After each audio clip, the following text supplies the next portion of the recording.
एक बार एक साधु जंगल में तपस्या कर रहा था कि तभी उसके पास एक हिरन आ गया।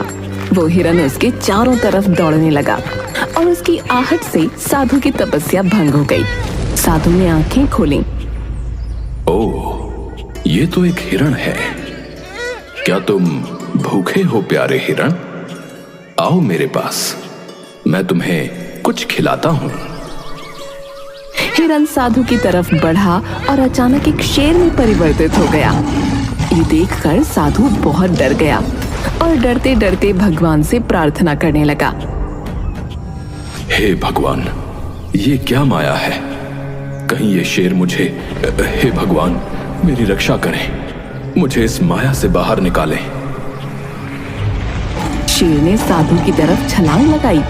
साधु घबराकर जमीन पर गिर पड़ा, लेकिन तभी वो शेर गायब हो गया और सामने जादूगर हीरा प्रकट हुआ, जो कि दहाड़े मारकर हंसने लगा।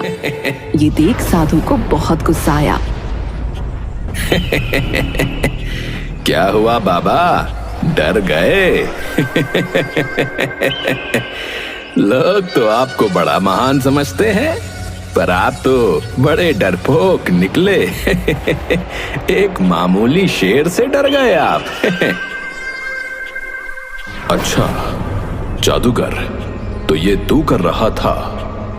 तेरी इतनी हिम्मत कि तू मेरा अपमान करे, मेरे साथ छल करे।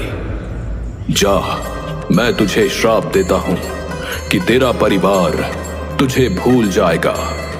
तू अब से अकेला रहेगा और अकेला ही भटकेगा। यही तेरे छल की सजा है। अपना ये फालतू श्राप अपने पास ही रखो बाबा।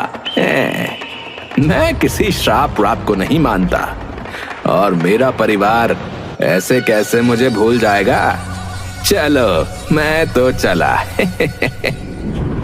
जादूगर ने साधु की बात को बिल्कुल गंभीरता से नहीं लिया और वो अपने घर पहुंचा, पर वहां सचमुच उसकी पत्नी और बेटी ने उसे नहीं पहचाना। ये देख जादूगर परेशान होता हुआ भगवान से बोला। हे भगवान, मेरी पत्नी तो मुझे सचमुच भूल गई और घर में भी घुसने नहीं दे रही। इसका मतलब उस साधु का श्राप सच हो गया है। मुझे ये सब सही करने उसके पास ही जाना पड़ेगा। जादूगर वापस उस साधु के पास जाकर उसके पैरों में गिर गया और उससे बहुत माफी मांगी। बहुत देर माफी मांगने के बाद साधु ने उससे कहा, मैं अपना श्राप तो वापस नहीं ले सकता, लेकिन श्राप को तोड़ने का एक तरीका बता सकता हूं। तुमने मेरे साथ छल किया था, तो छल के विपरीत अब तुम्हें एक ऐसा व्यक्ति ढूंढना होगा जो इस राज्य में सबसे ज्यादा ईमानदार हो। जब वो व्यक्ति तुम्हारे बीवी बच्चों को बताएगा कि तुम उनके क्या हो, तब उन्हें सब याद आ जाएगा। बाबा इसमें तो काफी वक्त लग जाएगा। हाँ, लेकिन तुम कर्म करो, तुम्हें इसका फल जरूर मिलेगा। बस तुम जो भी करो उसे नेक दिल से करना। ये सुनकर जादूगर ने साधु को धन्यवाद कहा और सबसे ईमानदार व्यक्ति की खोज में निकल गया। दूसरी तरफ पड़ोस के गांव में एक सब्जी वाला रोहित अपनी बीमार मां के साथ एक छोटे से कच्चे मकान में रहता था। वो हमेशा ईमानदारी और मेहनत से काम करता था। भैया 1 किलो आलू दे दो। जी अभी देता हूँ। रोहित ने आलू तोले और ग्राहक को दिए। ग्राहक गलती से ज्यादा पैसे देकर चला गया, लेकिन रोहित तुरंत ही ग्राहक को आवाज देकर कहता है, भाई साहब, आपने ज्यादा पैसे दे दिए। ये लो आपके बाकी पैसे। अरे हाँ, अरे धन्यवाद भैया, तुम तो सच में बहुत ईमानदार हो। अब तक तो सिर्फ सुना था तुम्हारे बारे में, आज देख भी लिया भैया। अरे इसमें धन्यवाद कैसा, ये तो आपके ही पैसे हैं। रोहित इसी तरह ईमानदारी से अपना जीवन जी रहा था कि तभी उस गांव में जादूगर हीरा आ गया और उसने सबसे ईमानदार व्यक्ति की तलाश शुरू की। उसने गांव के कुछ लोगों से सवाल पूछने शुरू किए। नमस्कार। क्या आप मुझे इस गांव के सबसे ईमानदार व्यक्ति के बारे में बता सकते हैं? अरे, इस गांव में सबसे ईमानदार तो मैं ही हूँ। मैंने कभी किसी को धोखा नहीं दिया भाई। अच्छा, धन्यवाद। हीरा ने दूसरे व्यक्ति से पूछा तो वो बोला, मैं ही इस गांव का जो है सबसे ईमानदार व्यक्ति हूँ। लोग मेरी सच्चाई की कसम खाते हैं भैया, कसम। हर कोई खुद को सबसे ईमानदार बताने में लगा हुआ था। जादूगर हीरा को सही उत्तर नहीं मिल पा रहा था। आखिरकार वो रोहित के पास पहुंचा। नमस्ते। क्या आप मुझे इस गांव के सबसे ईमानदार व्यक्ति का पता दे सकते हैं? नमस्ते भैया। देखिए, इस गांव में सभी लोग ईमानदार हैं, लेकिन एक बात कही जाती है ना कि ईमानदार वही है जिसे बेईमानी का मौका नहीं मिला। इसलिए अंदर की सच्चाई तो भगवान ही जानता है। रोहित का ये उत्तर सुनकर जादूगर हीरा सोच में पड़ गया। ये तो बिल्कुल सही बात कह रहा है। असली ईमानदारी का पता तब चलता है जब किसी को बेईमानी का मौका मिले और वो फिर भी सच्चाई का साथ दे। मुझे इन लोगों की ईमानदारी की परीक्षा लेनी होगी। जादूगर हीरा ने उन लोगों की परीक्षा लेने के लिए रात के अंधेरे में अपने जादू से गांव के बीचों बीच एक जादुई पेड़ बनाया। अगली सुबह जब गांव वालों ने उस पेड़ को देखा तो वो हैरान रह गए। अरे, ये पेड़ तो यहाँ कल रात तक नहीं था। ये कैसे आ गया भैया? ये पेड़ तो बड़ा ही अजीब सा लग रहा है कि नहीं? सुनो गांव वालों, मैं एक जादुई पेड़ हूँ। तुम लोग आज भर मुझसे कोई भी एक मनोकामना मांग सकते हो। तुम्हें वो सब मिलेगा जो तुम चाहोगे, पर कल मैं गायब हो जाऊंगा। अरे बाप रे! अरे भैया, अरे जादुई पेड़! पहले तो गांव वाले डरे और फिर एक एक करके धागा लेकर आने लगे और पेड़ के तने पर बांधते हुए अपनी मनोकामनाएं मांगने लगे। लेकिन रोहित वहां नहीं आया। अरे, अब रोहित कहाँ है? वो क्यों नहीं आया मनोकामना मांगने? सुना है रोहित के घर आज लड़की वाले आए हुए हैं। शायद वो उनसे मिलने में व्यस्त है। रोहित अपने घर पर ही था जहां लड़की वाले उसे देखने आए हुए थे, लेकिन यहाँ भी उसकी किस्मत अच्छी नहीं थी। माफ करिएगा बहन जी, पर मैं ऐसे घर में रिश्ता नहीं कर सकती जहाँ सिर्फ 2 सदस्य हों और उसमें भी एक बीमार हो और ऊपर से आपका बेटा गरीब भी है, इसलिए आप हमें माफ करें। अरे, ये आप क्या बात कर रही हैं? मेरा बेटा बहुत संस्कारी और ईमानदार है, ये तो देखिए। संस्कारों से घर नहीं चलते। ये बोलकर लड़की वाले चले जाते हैं और रोहित का दिल टूट जाता है। मुझे माफ कर दे मेरे बच्चे, मेरे चक्कर में तेरी शादी भी नहीं हो पा रही।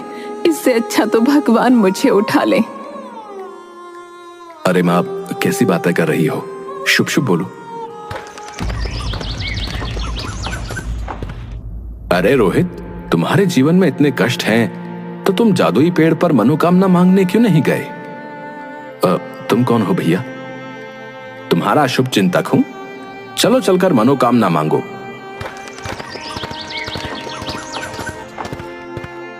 रोहित जाता है और मनोकामना मांगता है, लेकिन अगले दिन गांव में कुछ अजीब हुआ। लोगों की मनोकामनाएं गलत हाथों में पहुंच गईं। किसी ने धन मांगा था, लेकिन उसे किसी और के पास भेज दिया गया। किसी ने सोना मांगा था, लेकिन वो किसी और को मिल गया। ये क्या हो रहा है भैया? मैंने तो धन मांगा था, लेकिन मेरे पास तो किसी और की चीज आ गई। मेरे पास भी कोई अजीब सी चीज आ गई है जो मैंने नहीं मांगी थी। रोहित के पास भी एक हीरों का हार पहुंचा, जबकि उसने तो अपनी माँ की सेहत मांगी थी। वो तुरंत बाहर निकला और आवाज लगाई, ये हीरो का हार किसने मांगा था? ये मेरे पास आ गया है। मैंने हीरो का हार मांगा था, ये मेरा है। रोहित ने बिना किसी झिझक के वो हीरो का हार उस व्यक्ति को दे दिया। ऐसा करते ही उसकी माँ की सेहत ठीक हो गई। ये देखकर जादूगर हीरा को यकीन हो गया कि रोहित ही सबसे ईमानदार व्यक्ति है। लेकिन तभी और लोग भी बाहर आने लगे जो अपनी चीजें वापस कर रहे थे। अरे मेरे पास ये सोने की ईंट आ गई भैया, ये जिसकी भी है वो ले लो। अरे हाँ, ये मैंने मांगी थी। मेरे पास ये मोतियों से भरा हुआ संदूक आ गया है, ये किसका है? ये मेरा है, लाओ मुझे दे दो। बाकी लोगों को भी अपनी चीजें वापस करते देख जादूगर हीरा परेशान हो गया।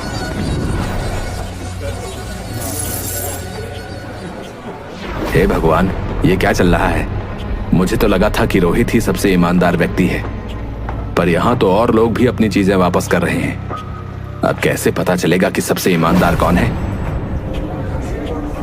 वो ये सब सोच ही रहा था कि तभी उसे एक विचार आया।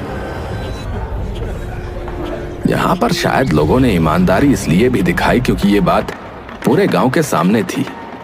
अब मुझे कुछ ऐसा करना पड़ेगा जो अकेले उनके लिए हो, तब पता चलेगा कि ईमानदार कौन है। ईमानदारी की असली परीक्षा अकेले में ही होती है। ये सोचकर जादूगर हीरा उन सभी लोगों के घर पर एक जादू करता है जिन्होंने अपना सामान लौटाया था। उन लोगों के घरों के आंगन की जमीन हिलने लगी और अचानक वहां से मिट्टी हटने लगी। अरे मुझे बाहर निकालो, अरे मुझे बाहर निकालो भैया। ये क्या हो रहा है? ये कैसी आवाज है? बेटा, हमारे आंगन में जरूर कोई खजाना है। मैंने अपने बड़े बूढ़ों से सुना है कि खजाना ही ऐसे आवाज देता है। ये आप क्या बोल रही हो माँ? अरे मैं सच कह रही हूँ, चाहे तो तू खुदाई करके देख ले। बाकी लोगों के घर भी यही हो रहा था। वो सब लोग खुदाई करते हैं और खजाना निकल आता है। खजाने को देखकर सबकी आंखें चौंधी आ गईं। हे भगवान, तेरा बहुत बहुत धन्यवाद है, मैं तो अमीर हो गया है। अरे बाप रे, इतना बड़ा खजाना! देखा, मैंने क्या कहा था। ये तो सचमुच खजाना है, लेकिन मैं इसको नहीं रख सकता। जमीन में निकले खजाने का हक राज्य का होता है। मैं इसे राज्य को वापस कर दूंगा। अरे तू पागल हो गया है क्या? ऐसा मत कर। इस खजाने की मदद से तेरी शादी हो सकती है। नहीं माँ, मैं जो करूंगा मेहनत और ईमानदारी से करूंगा, ऐसे नहीं। रोहित वो खजाना लेकर घर से निकला और राज्य को वापस कर दिया। ये देखकर जादूगर हीरा को यकीन हो गया कि सबसे ईमानदार व्यक्ति वही है, क्योंकि और किसी ने खजाना वापस न किया था। फिर वो रोहित के पास पहुंचा और उसे पूरी बात बताई। मैंने उस साधु के साथ बहुत बुरा किया, इसलिए उन्होंने मुझे श्राप दे दिया। और इस श्राप को तोड़ने का सिर्फ एक ही तरीका है कि इस राज्य का सबसे ईमानदार व्यक्ति मेरी पत्नी और बच्चे को मेरे बारे में बताए। इसीलिए मैं तुम्हारे पास आया हूँ, क्योंकि तुम ही इस राज्य के सबसे ईमानदार व्यक्ति हो। पर मैं कैसे? मेरी इतनी सी बात मान लो, बदले में मैं तुम्हारा जीवन बदल दूंगा। तुम्हें धनी बना दूंगा, जिससे तुम्हारी शादी भी आसानी से हो जाएगी। नहीं नहीं, इसकी जरूरत नहीं है। मैं तुम्हारा काम कर दूंगा। मुझे कोई रिश्वत नहीं चाहिए। रोहित जादूगर हीरा के परिवार के पास गया।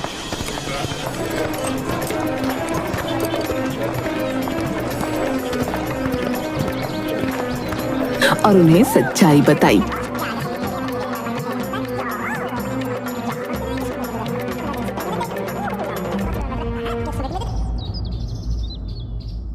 बहन जी, ये आपके पति जादूगर हीरा हैं। इन्हें एक साधु के द्वारा शाप लगा था, जिस कारण आप इन्हें भूल गई थी। रोहित के मुंह से ये सुनकर जादूगर हीरा की पत्नी और बच्चे को सब कुछ याद आ गया। अरे हाँ, मुझे सब याद आ गया। हीरा, तुम कहाँ थे इतने दिनों से? पिताजी, आप कहाँ चले गए थे? जादूगर हीरा ये देखकर खुशी से रोने लगा और उसने उन्हें पूरी बात बताई। धन्यवाद रोहित, तुम्हारी मदद से मेरा परिवार मुझे फिर से पहचान गया। मैं तुम्हारी मदद करना चाहता हूं, कृपया मुझे करने दो। नहीं, मैंने तुमसे पहले ही कहा था ना, मुझे कोई रिश्वत नहीं चाहिए। तुम्हें कसम है कि तुम मेरे लिए कोई जादू नहीं करोगे। ये बोलकर रोहित वहां से जाने लगा, लेकिन तभी उसकी ईमानदारी से प्रभावित होकर जादूगर हीरा की पत्नी ने कहा, रोहित, आपकी शादी हो गई है क्या? जी नहीं। तो क्या आप मेरी बहन से शादी करेंगे? आप जैसे ईमानदार व्यक्ति से शादी करके मेरी बहन धन्य हो जाएगी। रोहित ये सुनकर हैरान रह गया और उसने हाँ कर दी।